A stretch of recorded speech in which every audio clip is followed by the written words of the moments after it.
Jean-Nicolas Lawson, bonjour. Bonjour. Vous êtes le président du Parti du Renouveau de la Rédemption. Depuis bien un moment maintenant, vous appelez, tout comme l'opposition, la CENI à se ressaisir dans l'organisation des prochaines élections. Mais est-ce que vous êtes surpris, comme certains le disent aussi, dans la nouvelle marche de la CENI qui annonce en dehors des législatives, des locales et un référendum? Non, c'est un égarement, un aveuglement tragique. Et ces frères-là, qui n'ont pas vu le danger qu'il faut courir à cette société, de vouloir organiser des élections à tout prix. Les élections ne peuvent pas créer le climat que nous souhaitons et la remise en ordre de la vie de cette nation et tout. Ce ne sont pas des élections comme ça. La société togolaise est fondamentalement déstabilisée. Et donc, il va falloir restructurer cette société. Et on est obligé, puisque le mandat donc l'Assemblée nationale en place est aussi arrivée à terme et tout, et que cette Assemblée est désormais illégitime, parce que seul le peuple togolais est souverain pour prolonger la durée de cette Assemblée nationale.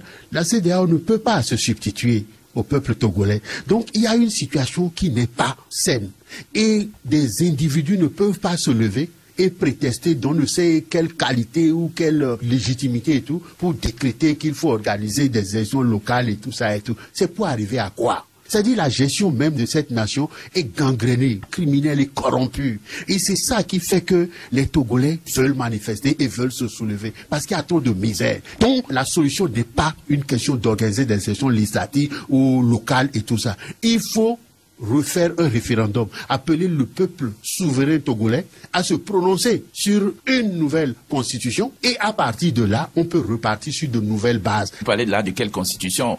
Réécrire une nouvelle constitution carrément, et pendant ce temps, qu'est-ce qui se passe, étant donné que l'Assemblée aussi, vous dites, est illégitime, et que la CENI, telle qu'elle est aujourd'hui, ne peut pas organiser les élections? Mais vous savez, le chef de l'État qui est en place, le conseil que je peux lui donner, moi, Nicolas Lawson, c'est qu'il constitue une assemblée constituante des meilleurs éléments de cette nation pour former cette assemblée constituante-là, pour préparer un avant-projet de constitution à soumettre au référendum au peuple souverain. Car le peuple souverain togolais est le seul habilité et fondé à se donner la loi fondamentale qui doit diriger son destin. Donc, il faut que le chef d'État prenne ses responsabilités. Et je lui indique ce que De Gaulle avait fait en 1958. Je lui dis aussi ce que John Rawlings a fait au Ghana en 1992 pour doter le pays d'une nouvelle constitution et tout. C'est comme ça qu'il sortira de l'histoire de ce pays en se lavant des maléfices qui perturbent la vie de cette nation depuis 2005, tout au moins.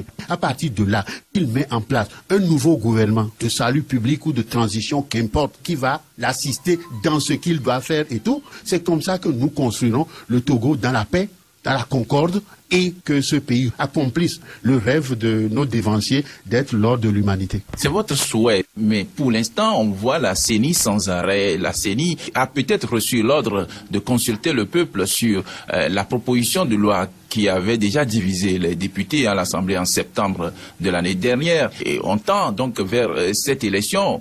Allez-vous rester au niveau de l'ensemble de l'opposition togolaise, là, à critiquer? Quelle autre action pouvez-vous mener? Non, je ne critique pas. Ce que je suis en train de dire, et je l'avais dit à M. Faure-Gnassingbé dans l'une de mes communications, que s'il ne sait pas faire, son troisième mandat sera son pain noir. Et je vois malheureusement que c'est un pain noir pour lui, mais malheureusement aussi, ce qui affecte M. Faure-Gnassingbé affecte aussi les Togolais, affecte notre destinée. Parce que depuis, vous avez vu, on brûle les mosquées, on brûle les temples et tout, les esprits maléfiques sont en œuvre dans ce pays, qui sont en train de déstabiliser ce pays et de nous diriger vers un destin qui n'est pas celui de notre peuple et tout. Donc c'est pour ça que je dis, il faut sauver le soldat et Swaziland, et en le sauvant, nous sauverons le Togo en même temps. Sauver le soldat Faure-Gnassingbé, mais oui. Comment? En lui disant ce qui est bien et ce qu'il doit faire pour se laver des choses qui ont été faites en 2005 et depuis 2005. Parce que c'est sur sa tête que repose tout ça, vous comprenez? Et donc c'est lui qui doit pouvoir se décharger de ça. Et en se déchargeant de ça, il déchargera le peuple togolais des malheurs qui menacent ce peuple par la faute des esprits, comme ceux-là qui sont en train de vouloir nous tromper qu'il faut organiser des élections législatives ou locales ou tout. Non. Ces élections-là ne vont qu'envenimer la situation qu'il y a sur le terrain. Et ils n'ont ni qualité, ni légitimité, ni autorité morale pour organiser une quelconque élection donnée. Et aucune élection législative locale ne réglera les problèmes de ce pays. Ce pays a besoin de réformes profondes, fondamentales. C'est ça le référendum. Et après, de grandes réformes économiques, sociales et morales. La feuille de route que nous avons, c'est notre devise. Travail, liberté, patrie. Pour l'instant, la feuille de route dont on parle, Jean-Nicolas Lawson, vous le savez, c'est la feuille de route de la CEDEAO.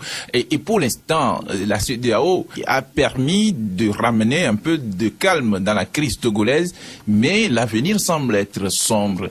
En quelques mots seulement, qu'est-ce que vous pensez que cette même CEDEAO puisse faire pour que peut-être votre option, sinon la sortie de crise puisse être une réalité? Non, nous devons d'abord comprendre, comme le disait, qu'on l'aime ou qu'on l'aime pas, le défunt président Gnassingbé Eyadema, c'est quand le mur est fendu que le lézard rentre dedans. La CEDEAO ne serait pas venue au Togo s'il n'y avait pas une crise.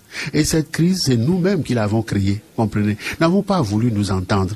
La feuille de route de la CEDEAO, c'est quoi? C'est exactement ce que le CPDC rénové a fait, en moins de quelques éléments, mais en plus du comité de suivi. Ma question, c'est justement comment elle peut, à ce stade, permettre aux Togolais de sortir de la crise puisque l'avenir est incertain. Je vous ai dit, c'est M. Faure Gnassingbé qui est jusqu'à nouvel ordre le chef de l'État, le président de ce pays. Et il a des prérogatives, comprenez. Et au-delà des prérogatives, il a une obligation morale de pouvoir prendre le contrôle de la situation.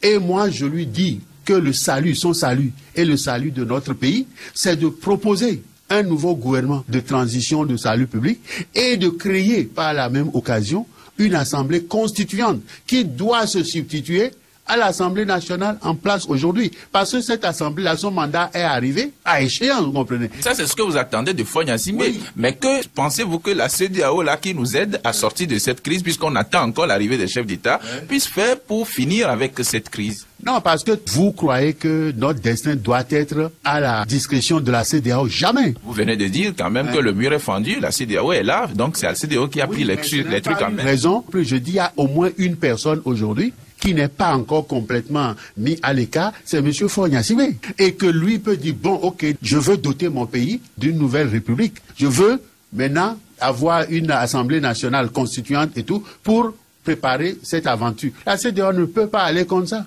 Et nous le soutiendrons dans cette voie-là. C'est ça le salut de notre pays. Et quand nous le voulons, nous pouvons sauver notre patrie en faisant sacrifice de nos égos et de nos petitesses. Donc s'il le veut, s'il le souhaite, il peut reprendre les choses en main. Il faut absolument qu'on y arrive. C'est ça que je suis en train de dire. Jean-Nicolas Lawson, merci. Merci d'avoir regardé la vidéo. Abonne-toi et partage la vidéo avec tes proches.